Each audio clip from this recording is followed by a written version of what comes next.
வடக்கு வங்கக்கடலில் குறைந்த காற்றழுத்த தாழ்வு பகுதி உருவாகியிருப்பதாக இந்திய வானிலை ஆய்வு மையம் தெரிவித்திருக்கிறது. இது குறித்தான மேலும் விவரங்களை கொடுப்பதற்காக செய்தியாளர் லாவண்யா இணைப்பில் இருக்கிறார். பேசலாம். லாவண்யா, இது தொடர்பான முழு விவரங்கள். வணக்கம். வங்கக்கடலில் உருவாகியது குறைந்த காற்றழுத்த தாழ்வு பகுதி.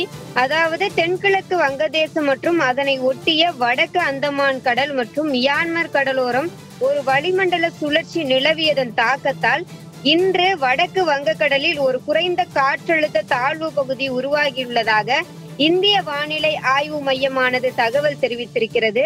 இந்த காற்றழுத்த தாழ்வு பகுதி காரணமாக அக்டோபர் 6 வரை தமிழகத்தில் மழைக்கு வாய்ப்புள்ளதாகவும் இந்திய வானிலை ஆய்வு மையமானது தெரிவித்திருக்கிறது.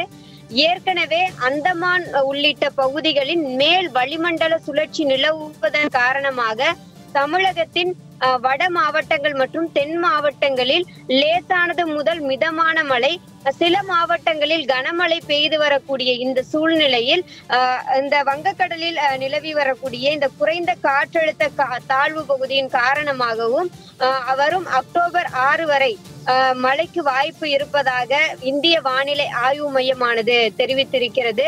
மேலும் தமிழகத்தை பொறுத்தவரை காலையிலிருந்து மாலை வரை ஒரு வறண்ட வானிலை, அதாவது வெப்பம் நிறைந்த வானிலை நிலவி இருந்தாலும் அதாவது மாலைக்கு பிறகு இரவு வரை ஒரு குளிர்ந்த வானிலை நிலவி வருகிறது.